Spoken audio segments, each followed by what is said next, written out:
وہ مظلوم آقا کہ جب 10 محرم کو یا 11 محرم کو سیدانیوں کا قافلہ چلا تھا تو جلتی ریتی پہ بے گور و کفن جس کا لاشا پڑا تھا. جو پروردگار عالم کا ایک وعدہ ہے، آقا حسین اور معصومین کی شخصیت کہاں اور ہم کہاں، لیکن یہ جو وعدہ ہے یہ اصل میں تو ہم سے، اس لیے کہ وہاں تو ضرورت ہی نہیں ہے، وہ ہر چیز کو جانتے ہیں.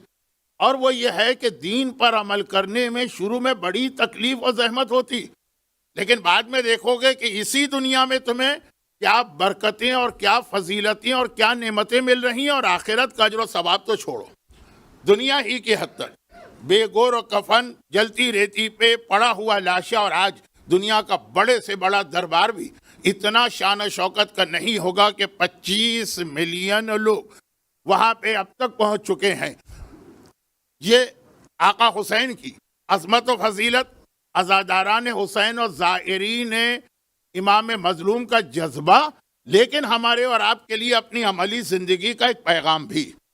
دین پہ عمل کرنے میں یقیناً شروع میں بڑی مشکلات ہوتی، بلکہ مومن کا تو مسئلہ یہ ہے کہ اس کو ٹکرانا پڑتا ہے، لڑنا پڑتا ہے، جھگڑا کرنا پڑتا ہے، دشمنوں سے بھی اور اپنے گھر والوں سے بھی. آقا حسین حفاظت دین کے لیے کربلا گئے تھے نا، اپنی ذات کے لیے تو نہیں گئے تھے، اپنے گھر والوں کے لیے تو نہیں گئے تھے. آقا حسین کو تو نعوذ باللہ من ذالک، نعوذ باللہ من ذالک، اپنی اولاد کے بارے میں تو کوئی خطرہ نہیں تھا کہ کہیں ایسا نہ ہو کہ گمراہ ہو جائیں. مسئلہ صرف اور صرف دین کو بچانا اور دین کی حفاظت تھا. حقا کے بنا الہ الہ اس حسین، کہ آج بھی کائنات میں جہاں لا الہ الا اللہ کا کلمہ پڑھا جاتا ہے وہ حسین کی وجہ سے. حفاظت دین کے لیے جا رہے ہیں، لیکن حفاظت دین کے لیے حسین نے طریقہ کیا اختیار کیا؟ وہ طریقہ اختیار کیا جو ذرا سا ان کے بابا کے طریقے سے مختلف تھا، طریقے سے. ورنہ مدینے سے نکلتے وقت یہ لکھ کے گئے تھے کہ جس مقصد کے لیے جا رہا ہوں یہ وہی مقصد ہے جو میرے جد رسول خدا کا اور میرے بابا علی مرتضیٰ کا ہے، طریقہ ذرا سا مختلف. بہت یعنی کسی قسم کی پیچیدگی یا کنٹروورسی میں نہیں پڑھنا چاہتا ہوں. مولا علی جب کبھی حفاظت دین کے لیے کوئی قدم اٹھاتے ہیں اکیلے اور تن تنہا، لیکن آقا حسین نے جب حفاظت دین کے لیے اتنا بڑا جہاد کیا تو اکیلے نہیں گئے، بلکہ اپنے ساتھ پورے خاندان کو لے کے گئے. اور خاندان کے لفظ میں بھی وہ وضاحت نہیں ہے جو اصل بات بنے گی کہ اپنے ساتھ مخدرات عصمت و طہارت کہ جن کا سایہ فرشتوں نے بھی نہ دیکھا ان کو بھی لے کے گئے، اور یہ پیغام دے رہے ہیں کہ دین کی پرماننٹ قسم کی حفاظت. اب قیامت تک کوئی یزید اسلام کو کوئی نقصان نہیں پہنچا سکتا، اس کے لیے کتنا اہم ہے اپنے خاندان کے ساتھ مل کے جہاد کرنا. پورے موضوع کا خلاصہ ایک جملہ کہ دور جدید میں حفاظت دین کا بہترین طریقہ ہے کہ اپنے خاندان کے نظام کو بچائیں اور اسے طاقتور کریں. یہ میں نے جملہ بہت جلدی کہہ دیا. ویسے تو حسین امام معصوم ہے، ایک اشارہ کریں گے تو تن تنہا بھی حسین کافی ہے، لیکن یہ اللہ کے طریقے کے خلاف ہے. خود اللہ بھی اگر چاہے تو کیا دنیا میں کوئی آدمی گمراہ رہ سکتا ہے یا کوئی خلاف دین بات ہو سکتی ہے؟ لیکن اللہ کا طریقہ یہ نہیں. تو یہ حسین کے طریقے کے خلاف ہے کہ حسین اپنے معجزے کی طاقتوں کے ذریعے سے لوگوں کو مومن بنائیں اور دین کو بچائیں. جو عام طریقہ جو ہمارے اور آپ کے لیے وہ یہ کہ خاندان کو لے کے جانا ضروری ہے اگر دین کی حفاظت کرنا، چاہے اجتماعی طور پر اور چاہے اپنے گھر کی حد تک بلکہ اپنی ذات کی حد تک. یہ مختصر باتیں، ابھی تو بیان شروع ہونے والا. تو جو حسین کا طریقہ کار ہے وہ ذہن میں رکھیے گا، خاندان کو لے کے جانا، خواتین بھی اس میں ہونا ہے اور بچے بھی اس میں ہونا. اب یہ الفاظ جو میں کہنے جا رہا ہوں یہ آقا حسین کی شان کے خلاف ہیں. یہ ہمارے اور آپ کے لیے زاہد ترین، متقی ترین، پرہیزگار ترین، وہ حسین متقی کو تھوڑی ہے، حسین تو خود تقویٰ، لیکن جو ظاہری اعتبار سے اتنا عبادت کرنے والا، اس کے باوجود ایک جملہ یہ فرماتے ہیں جو ہمارے بچے کو یاد ہوگا. فرماتے ہیں کہ اس گھر میں میرا دل نہیں لگتا ہے جہاں رباب یا سکینہ نہ ہو. سکینہ تو پھر بھی سمجھ میں آتا ہے کہ باپ کو بیٹیوں سے اتنی محبت ہوتی ہے، لیکن پہلے تذکرہ رباب کا، اور مجمع عام میں ہے تبھی تو حدیث ہم تک پہنچی ہے۔ ایسا نہیں ہے کہ آقا حسین نے یہ صرف جناب رباب سے فرمایا ہو، اس طرح لوگوں کے سامنے فرمایا کہ ہم تک یہ بات پہنچی، تو اہمیت کا اندازہ کریں۔ کس کی اہمیت کا؟ شریک حیات یا بیوی۔ موجودہ زمانہ اس میں حفاظت دین، یہ تو ہمارا طریقہ ہے، لیکن اس میں سب سے بڑی جو گمراہی پھیلے گی، ابھی بھی نہیں پھیلی ہے، اسٹارٹ ہوئی، وہ امام زمانہ کے نام پہ ہوگی۔ جیسے مولا علی کے حوالے سے کس طرح سے صاحبان ایمان کو نصیریوں نے گمراہ کیا۔ میں لفظ گمراہ مجھے خود اچھا نہیں لگ رہا۔ آخری زمانے میں مولا علی سے زیادہ امام زمانہ کا عقیدہ استعمال کر کے ہمیں سیدھے راستے سے ہٹایا جائے گا، تو یہ بھی تو تھا نا کہ عین المستر، مستر کہاں؟ یہ لفظ مستر دعائے ندبہ میں آیا کہاں سے ہے؟ سورہ نمل کی اس آیت کی وجہ سے، امن یجیب المستر اذا دعاہ ویکشف السوء۔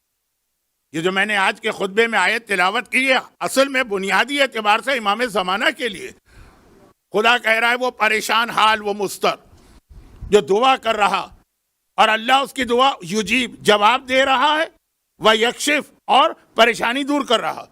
امام زمانہ کو کیا پریشانی ہے؟ نعوذ باللہ، بطور مثال کہہ رہا ہوں، باقی معصومین تو چونکہ ظاہر تھے تو دنیاوی پریشانیاں بھی ان کے چاروں طرف تھیں۔ سب سے بڑی پریشانی وہی تھی جس کی وجہ سے غیبت امام ہوئی کہ دشمنوں کا دباؤ۔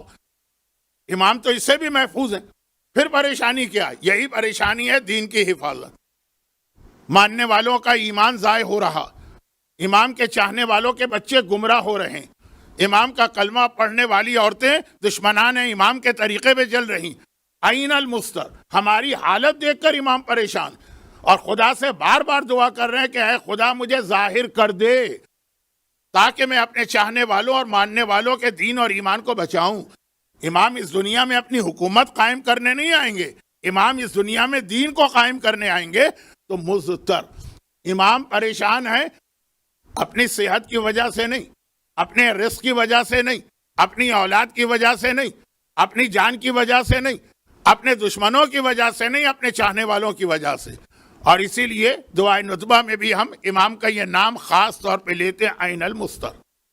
پھر ایک چھوٹی سی بات بہت مختصر، وہ یہ ہے کہ اہل بیت، آپ کو معلوم ہے نا کہ وہ اپنے چاہنے والوں سے کتنی محبت کرتے ہیں۔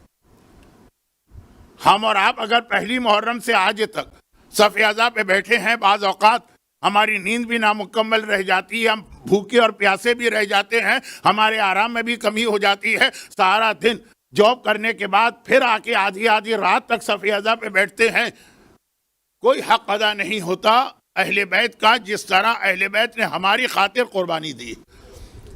تو اب وہ عین المستر، امام مستر ہے، اور یہ جو جملہ میں نے کہا اس کا ربط تو تھوڑا سا کربلا کی عصر عاشور سے دے دوں اور پھر اپنے موضوع کو آگے بڑھاؤں۔ موضوع ایسے الحمدللہ ٹھیک طریقے سے آگے بڑھ رہا ہے آج کے دن، لیکن آپ کو معلوم ہے کہ مشکلات اور پریشانیوں کے لیے، اس سے بچاؤ کے لیے، یا اس میں پھنس گئے ہیں تو اس سے نکلنے کے لیے اہم ترین دعاؤں میں سے ایک وہ دعا جو آقا حسین نے آخری رخصت کے وقت اپنے بیٹے سجاد کو یہ کہہ کر تعلیم دی تھی کہ میری ماں فاطمہ نے یہ دعا مجھے سکھائی، اب وہ امامت تو کسی سیکھنے سکھانے کی محتاج نہیں، یہ مجھے بتائی اور انہیں ان کے بابا رسول خدا نے بتائی یہ دعا، اور جب کبھی کوئی بڑی مصیبت ہو، پریشانی ہو، یہ دعا پڑھنا، جو اس جملے سے شروع ہوتی ہے جو میرے خطبے میں بھی پیغمبر کے حوالے سے آتا، یا طٰہٰ یا یاسین، طٰہٰ اور یاسین سے بحق طٰہٰ و بحق یاسین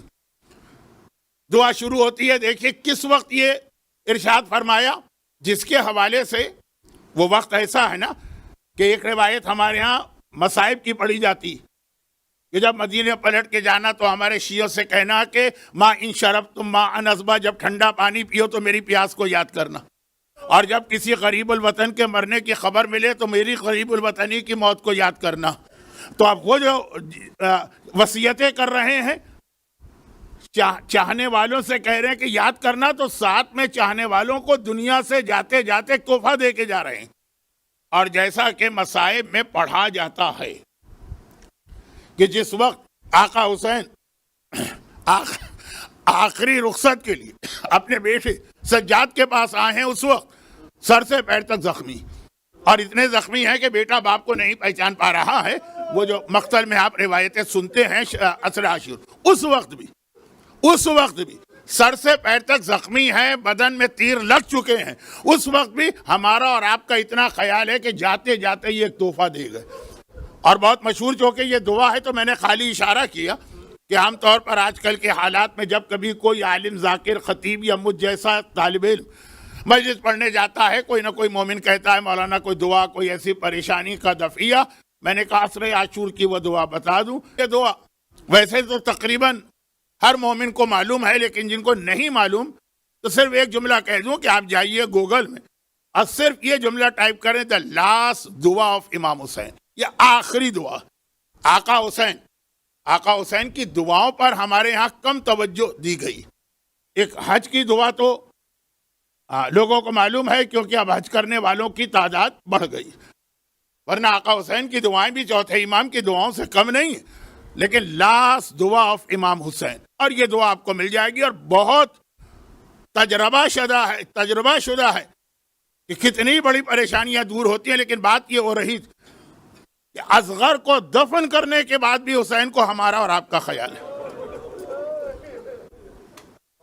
اتنا خیال ہے کہ جاتے جاتے تحفہ دے کے جا رہے ہیں۔ وہ آقا حسین کا کوئی حق ہم ادا کر ہی نہیں سکتے، زندگی بھر بھی ہماری صف عزا بچھی رہے اور ہم 24 گھنٹے بھی بیٹھے رہے تو کوئی حق ادا نہیں ہوتا۔ اور وہاں سے سلسلہ ملے گا امام زمانہ تک کہ مستر ہیں وہ حسین، اس وقت اپنے چاہنے والوں کی قیامت تک کی پریشانیوں کو دیکھ کر مستر تھے، اور امام زمانہ اس وقت ہمارے وقت کے امام ہیں، ہماری موجودہ پریشانیوں کو دیکھ کے مستر۔ اور خدا کہتا ہے کہ امن یجیب المستر، یہ مستر دعا کر رہا، ہم یجیب اس کو جواب دے رہے ہیں، اور خالی جواب نہیں دے رہے، یکشف السوء، اور وہ پریشانیاں دور کر رہے ہیں۔ لیکن یہاں پہ وہ مشہور جملہ آ جاتا ہے جو تمام دعاؤں کے حوالے سے ایک فارمولہ، بنیادی پتھر، کوئی دعا بھی اس وقت تک قبول نہیں ہے جب تک کہ آپ مولا کے اس فرمان پہ عمل نہ کریں کہ السعی منی والاتمام من اللہ، جتنا آپ کے بس میں ہے اتنا کام تو آپ کریں اور پھر معاملہ اللہ پہ چھوڑیں۔ گھر میں ہاتھ پاؤں توڑ کے گھر میں بیٹھ کے آپ کوئی دعا کریں گے، وہ دعا قبول نہیں، ایک بار نہیں بار بار معصومین نے کہا۔ تو اب یہ دعا جو آقا حسین نے بتائی، وہ اس پریشانی جس کی وجہ سے امام نے ہمارے بہاف پہ دعا مانگی، لیکن اس کے ساتھ یہ کہ تم کیا کر رہے، کیا ہر کام امام کریں گے؟ تم کیا کر رہے؟ تمہیں بھی تو کچھ نہ کچھ کر کے دینا ہے۔ یہ ہے حفاظت دین کا طریقہ، میرا موضوع کہ ہمیں کیا کرنا ہے۔